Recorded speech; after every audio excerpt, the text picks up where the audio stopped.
श्री गुरुभ्यो नमः। गुरु ब्रह्मा गुरु विष्णु गुरुदेवो महेश्वर गुरु साक्षात् परब्रह्म तस्मै श्री गुरुवे नमः। మా గురువు గారైన శ్రీ అచల ప్రవక్త తలపల మునిరత్నం గురువు గారికి నా ద్వాదశి వందనాలు. అదేవిధంగా ఈరోజు నన్నూరు ఆశ్రమం, ఈరోజు పూర్ణానంద రాజయోగి స్వామివారి 57వ వార్షికారాధన. ఈ యొక్క ఆశ్రమ పీఠాధిపతులు సర్వ సంకల్ప భ్రమరహిత అచల పరిపూర్ణానంద రాజయోగి కందిమల్ల లక్ష్మీనారాయణ స్వామి గారికి నా యొక్క ద్వాదశి వందనాలు తెలియజేసుకున్నాను. స్వామికి నాకు ఒక 4 సంవత్సరాల ముందు 3-4 సంవత్సరాల ముందు ఫోన్లో మాట్లాడాడు గురువు గారు నాతో. మళ్ళీ నేను ముందు సంవత్సరం వార్షిక ఆరాధనకు వచ్చాను, గురువు గారిని దర్శనం చేసుకున్నాను. మళ్ళీ ఈ సంవత్సరం మళ్ళీ అవకాశం వచ్చింది. అయితే నాది చాలా వయసు చిన్నది. నేను ఎట్లా వీళ్ళందరికీ పరిచయం అంటే టెక్నాలజీ అంటే వాట్సాప్, ఫోన్పే, ఇవి యూట్యూబ్ వల్ల అందరికీ పరిచయం అయిపోయినా. ఇక్కడ ఉండే వాళ్ళ వయసులో పెద్దవాళ్ళు వాళ్ళ గురువు దగ్గర చేరిన తర్వాత నేను పుట్టుంటా. అంటే నాకు వాళ్ళు గురువు దగ్గర చేరిన తర్వాత నేను పుట్టుంటాను. అలాంటి వయసు నాది. కానీ అంత నాకన్నా అనుభవజ్ఞులు ముందరున్నారు. కానీ ఈరోజు కూడా ఇట్లాంటి ఆశ్రమాల గురువులు పిలిస్తే ఎందుకు వస్తామంటే ఇక మనం నేర్చుకోవాల్సింది చాలా ఉంది అనేసి వస్తాము. మనకు తెలిసింది చాలా తక్కువ, మనం తెలుసుకోవాల్సింది చాలా ఎక్కువ ఉంటుందని. కానీ ఇప్పుడు ఈరోజు ఇక్కడికి వచ్చిన తర్వాత నాగరాజ స్వామి ఒక మాట చెప్పాడు. మన బ్రహ్మ నిర్వాణ అచలపీఠంలో భోజనం ఫ్రీ, ట్యాబ్లెట్లు ఫ్రీ, బాల్ కూడా ఫ్రీ అన్నాడు. కానీ మా గురువు గారు ఒక మాట చెప్తున్నాడు, ఫ్రీ అంటే కేర్లెస్ గా చూస్తారు, అంటే చిన్న చూపుగా చూస్తారు. ఫ్రీగా ఇస్తే ఏముందిలే అనుకునే కేర్లెస్ అనమాట మనం. కానీ ఇది వ్యాపారం కాదు.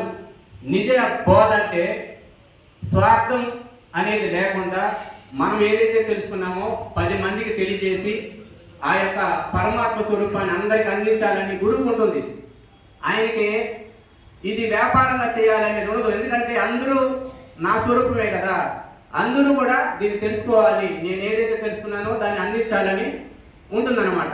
కాబట్టి అలాంటి మనస్తత్వంతో గురువులు ఇలాంటి సభలు పెట్టి మనకి ఇలా బోధ చేస్తుంటారు. ఇలాగా పెద్దల యొక్క సాంగత్యంలో మనం ఈ యొక్క బోధ నేర్చుకోవడానికి అందరం వచ్చాము. దీనికి ఒక శ్లోకం కూడా ఏంటంటే సత్సంగత్తే నిస్సంగత్వం, నిస్సంగత్తే నిర్మోహత్వం, నిర్మోహత్వే నిశ్చలతత్వం, నిశ్చలతత్వే జీవన్ముక్తి. ఇట్లా మనకి పెద్దల యొక్క మాటలు వినడానికి ఇప్పుడు వచ్చాము. అయితే ఇక్కడ పెద్దలు అనుభవజ్ఞులు సత్యమైనది పరిపూర్ణము, అసత్యమైనది ఎరుక అని చెప్తారు. మనం దాంట్లో ఎంత కొంత అనుభవం ఉంది మనకి. కానీ ఆచరణలో మనము కొన్ని నేర్చుకోవాలి. అందువల్ల మనము ప్రతినిత్యం కూడా గురువు దగ్గర రావాలి. మనకు తెలుసు సత్యమైనది పరిపూర్ణము, అసత్యమైనది ఎరుక అని మనకు తెలిసినా ఆచరణ మనకి కావాలి. కాబట్టి ప్రతినిత్యం కూడా మనం గురువు దగ్గరికి రావాలి. ఈ రోజు ఇక్కడికి వచ్చిన నేను ఒక నేర్చుకున్నా. అంటే ఎవరు చెప్పి కాదు, పక్కన వాళ్ళు ఆచరిస్తుంటే కూడా మనం నేర్చుకోవచ్చు. అదేంటంటే అక్కడ ఈ బోధి ముద్ద పెట్టారు పెద్దది. దాంట్లో 3 ఏళ్ళతో తీసుకొని అందరం 3 గీర్లు పెట్టుకున్నాం. అది అక్కడ ఒక ముద్దే. నేను 3 పెట్టుకున్నా, ఇంకొక ఆయన 3 పెట్టుకున్నాడు. అక్కడ 100 మంది పెట్టుకుంటే ఎన్ని అయింది? 300 అయింది. కానీ అది ఒకటే కదా, 300 గీర్లు వచ్చాయి. అదేవిధంగా ఈ సృష్టి కూడా ఆ ఈ బూందలాగా ఏం లేదు, దీనికి మూలం లేదు. గురువు చెప్పాడు అది ఈ బూంద లాంటిది, ఈ సృష్టి కారణమైన వస్తువు ఈ బూంద లాంటిది. కానీ 3 ఎందుకు వచ్చాయి? 3 గుణాలు, సత్వగుణము, రజోగుణము, తమో గుణము. ఈ 3 గుణాలు ఉండేది ఒక వస్తువే. కానీ అది కూడా ఏమి సారం లేదు. సారం లేకపోయినా అది ఎట్టొచ్చిందంటే తన సంకల్పం చేత తానే కల్పించుకొని గొప్పగా ఫీల్ అవుతుంది తప్ప నిజానికి ఏమి లేదు దాంట్లో. దీనికి మళ్ళా మా గురువు గారు కథ చెప్పారు. నాయన ఈ యొక్క సృష్టి అంతా కూడా ఎట్లా ఉంటుందంటే ఎంత మనకి భ్రాంతి కలిగిస్తుంది కదా, దాంట్లో ఏం సారం లేకపోయినా రుచి అనిపిస్తుంది మనకి తెలియనంత వరకు. దీనికి ఒక కుక్క దారిని పోతా ఉంది, ఎత్తుకుంటుంది, ఏదో కావాలి అని ఎత్తుకుంటా ఉంటే దానికి సీకిపోయి అడన్న మూల పడిపోయిన ఎముక ఒకటి దొరికింది. దాంట్లో ఏం లేదు, ఎముకలు ఏం లేదు. కానీ అది ఏదో దొరికిందని పట్టుకొని గొదిపింది కొంచెం నవ్వులింది, కావాలి తొలిస్తా వచ్చింది. చివరికి దాని చీకిపోయింది కదా, ఆ దవడ కుచ్చుకొని రక్తం వచ్చింది. రక్తం వస్తే అది బాగా కొంచెం పీల్చుకొని బాగా రుచిగా వచ్చింది అనమాట. ఏమి లేని ఎముకలో దీని రకమే దీనికి రుచిగా అనిపించి దవడలో నొప్పి దాకా సీకి ఇంకా దవడలోకి వచ్చినాక పడేసింది.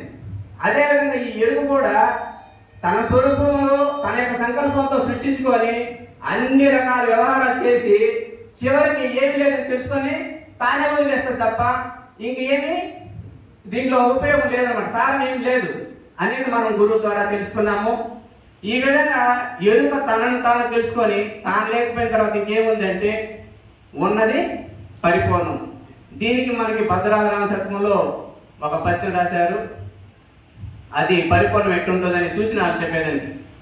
సృష్టికి పూర్వంబు సృష్టికి పరమందు సృష్టి ఉన్నప్పుడు సృజన లేక ప్రదక్షిణముల పశ్చిమోత్తరముల 4 మూలల మీద నడుమ క్రింద అచలమై సత్యమై యాత్యంతరహితమై పరిపూర్ణమై బట్ట బయలుగాను అట్టి వస్తువును కేవలాత్మనగబడును రమ్య గుణధామ భద్రాద్రి రామ పరశురామ నరసింహదాస సంరక్షిత.